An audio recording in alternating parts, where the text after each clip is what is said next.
Você sabia que nos anos 70 e 80 o Superman sempre rogava pelo nome de um deus kryptoniano chamado Hal, e que com o reboot feito por John Byrne ele passou a ser um cristão metodista, chegando a ir à igreja com a sua mãe Martha Kent? Você sabia que quando Jack Kirby e Stan Lee criaram o Coisa para o Quarteto Fantástico, eles já colocaram ele como praticante do judaísmo, já que seus criadores também eram judeus? Você sabia que dois dos personagens da Marvel, Noturno e Demolidor, são influenciados diretamente pela religião católica e que ambos, sendo praticantes, sofrem com as suas decisões severas de combater o crime aos olhos de Deus? Você sabia que, apesar de não estarem declarados abertamente seus dogmas religiosos, é através de argumentos e algumas retóricas que personagens acabam demonstrando suas posições religiosas?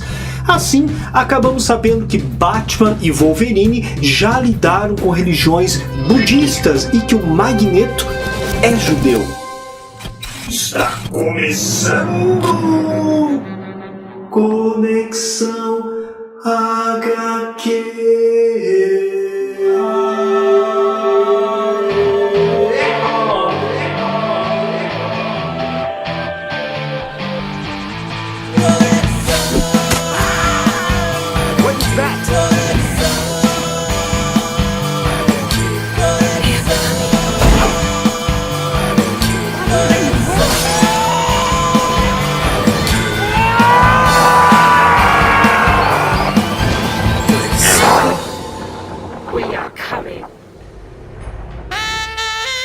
Mais um Conexão HQ no ar, Castilho! É isso aí, Oliveira! E já vamos começar dizendo o seguinte: deixe o seu like pra gente, se inscreva no nosso canal e deixe o seu comentário, que é muito mais importante, ok? Com certeza, a sua sugestão, o seu comentário faz com que o nosso programa caminhe cada vez melhor. Com certeza!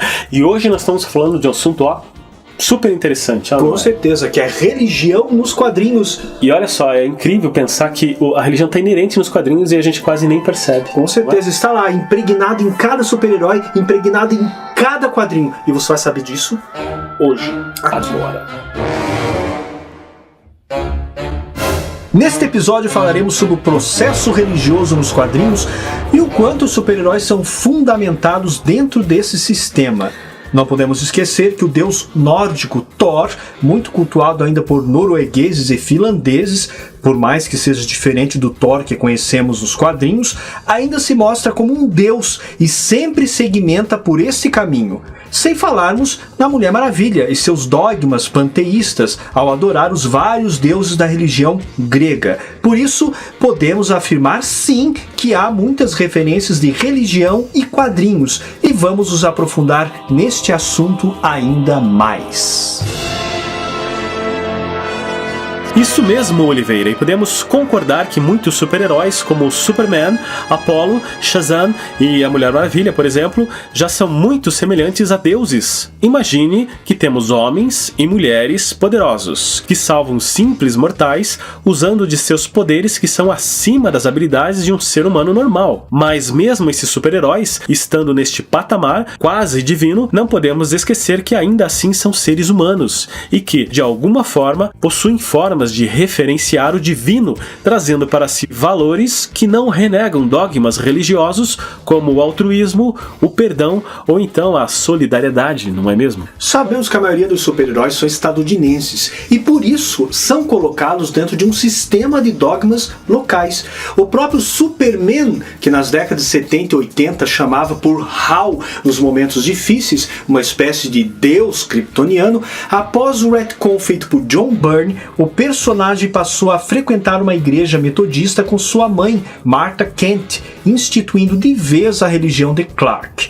Mas não podemos esquecer que Ben Grimm, o Coisa, já foi criado para pertencer ao judaísmo, e nos quadrinhos podemos até mesmo ler o seu primeiro Bar Mitzvah, assim como Peter Parker, como já se mostrou em vários momentos de angústia e culpa, características protestantes. É verdade.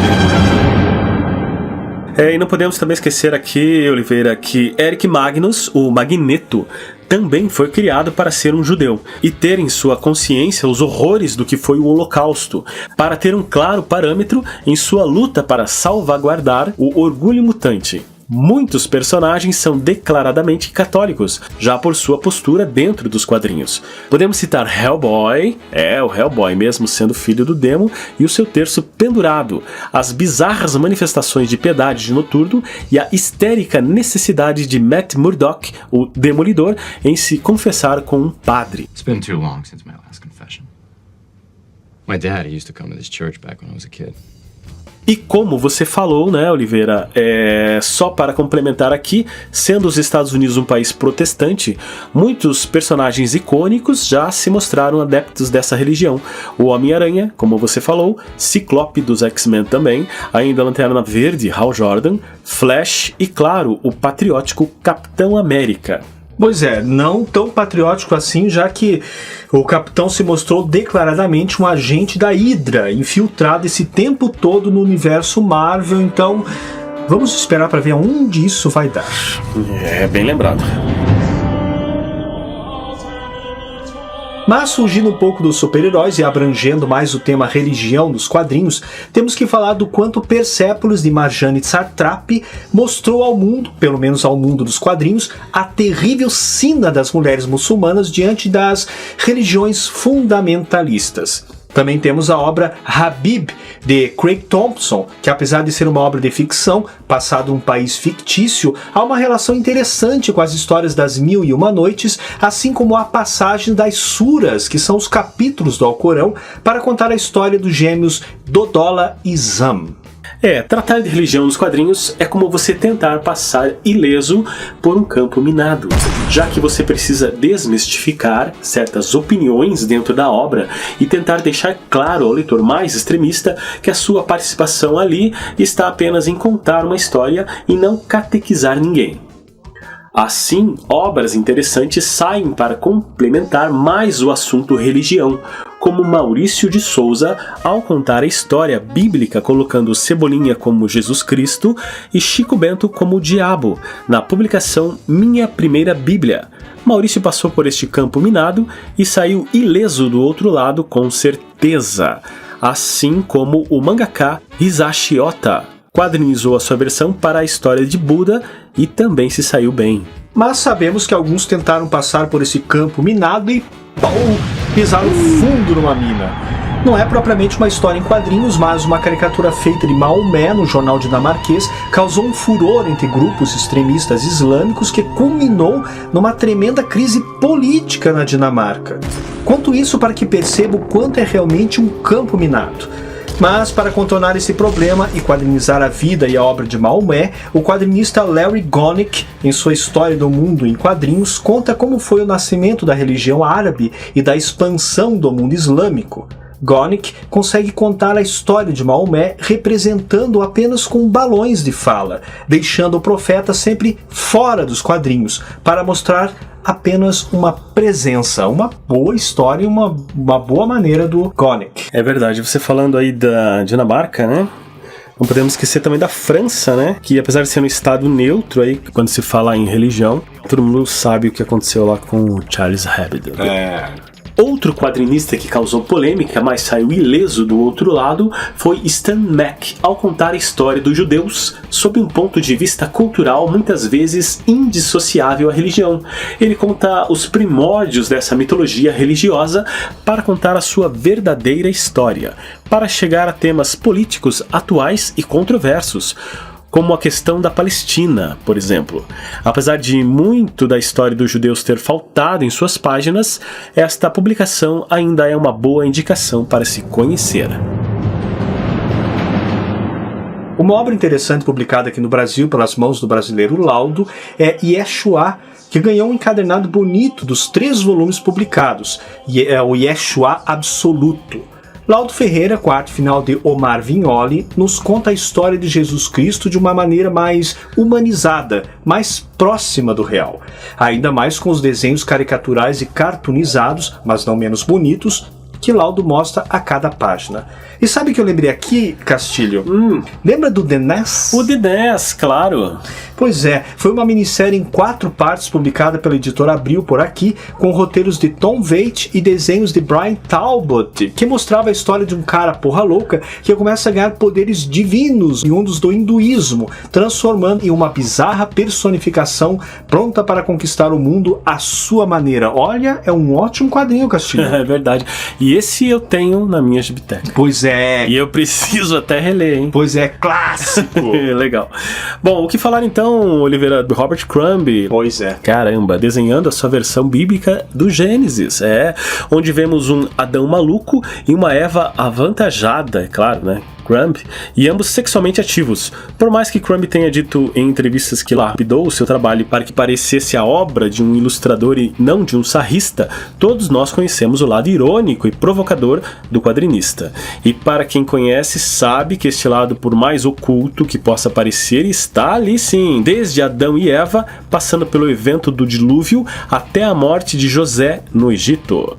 Nós tivemos uma conexão especial sobre Robert Crumb, lembrando aqui. E quem assistiu sabe do que o cartunista é capaz, não é, Oliveira? Crumb é sempre Crumb, não dá pra fugir. A outra coisa que eu lembrei aqui agora falando de cômico, eu lembrei da história do lobo. O lobo está morto, lembra? Pois é, o lobo está morto e foi para o céu e fez uma arrasa quarteirão. Caramba, mano. E foi pro inferno também e pá, chutaram. Essa história conta como é que ele conseguiu a imortalidade, né? Pois é. Ou seja, nem o céu e nem o inferno querem saber de lobo por lá. Assim, ele virou o imortal. Bom, voltando a falar de super-heróis e de suas estruturas dogmáticas, não podemos deixar de falar de Superman e sua figura messiânica, lembrando um Jesus Cristo alienígena que veio para salvar a raça humana de qualquer perigo eminente. A obra-prima O Reino do Amanhã, de Mark Waid e Alex Ross, coloca a divinização desse super-herói como ponto máximo da HQ. E abrindo só um parênteses aqui, Castilho, não podemos esquecer do Dr. Manhattan. É verdade. Existe personagem mais divino que o Dr. Manhattan? Verdade. Ele tem aquela ligação com a física quântica, né? Que é exatamente a questão da física quântica é essa. Existe algo a mais do que a ciência que está ali, a gente sabe, não tem como provar, mas existe. Então, o Dr. Manhattan foi essa conexão, né? Ele foi, digamos assim, uma pessoa que descobriu essa ligação, o divino e a ciência. É verdade, e o que mais divino do que um cara que estala o dedo e dizima a raça humana. Uhul! Nada mais que isso.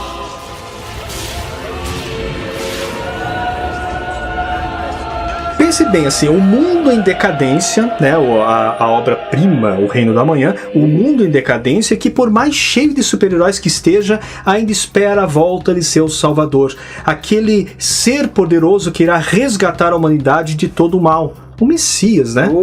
Um simples agricultor, mas que possui em seu coração o poder de salvar todo o planeta do mal. É o Superman. A obra de Waid e Ross está voltada para um sistema religioso, principalmente o católico, ao mostrar também o espectro que voa através de uma imagem de Cristo numa janela para buscar o reverendo e levá-lo como uma espécie de espírito pelos anais da história real que acontece por debaixo de um oculto véu. Porra, Castilho, é uma tremenda numa história. Se é.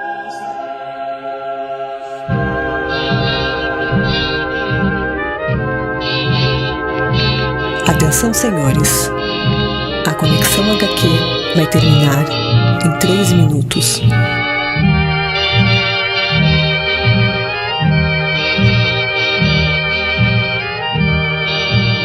Para complementar, temos que listar algumas boas histórias em quadrinhos que abordam religião como seu ponto central. O mais conhecido arco do motoqueiro fantasma, o Estrada para a Danação, de Garth Ennis e Clayton Crane, mostra um mundo de corrupção entre anjos e demônios para requerer o poder de Deus. Uma história que se pode dizer extremamente católica em quase todas as suas páginas é sem dúvida a do Demolidor em O Diabo da Guarda, de Kevin Smith e Joey Quesada, onde todas as referências possíveis do catolicismo estão presentes na obra. Igrejas, anjos, estátuas religiosas, enterros católicos, vitrais de igrejas e por aí vai. E falamos de Superman como uma espécie de messias, não é mesmo?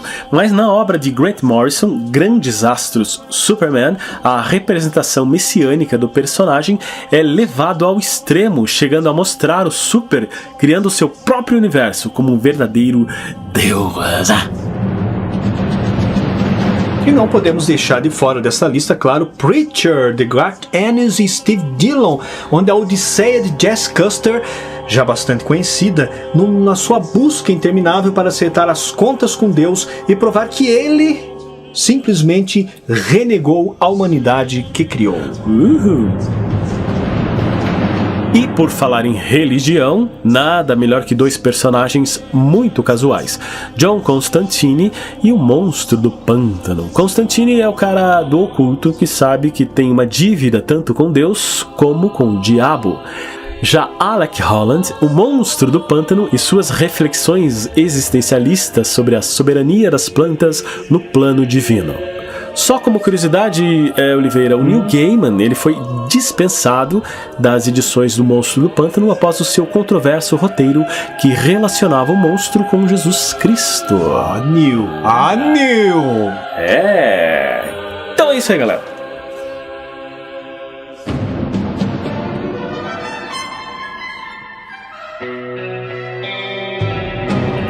Didn't kill Oscar.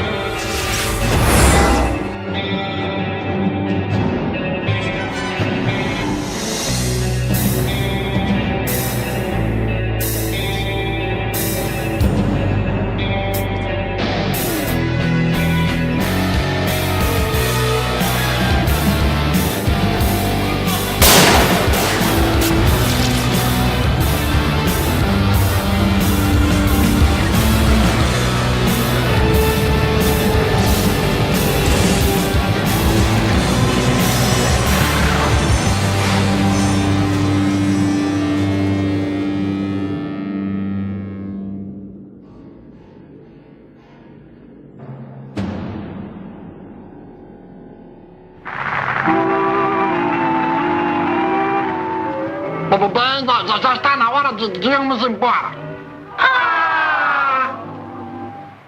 Mais uma conexão finito.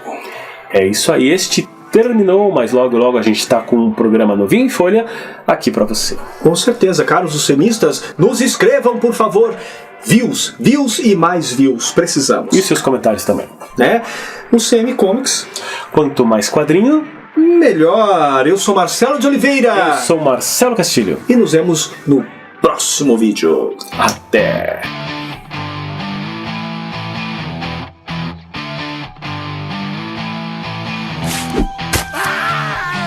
What is that?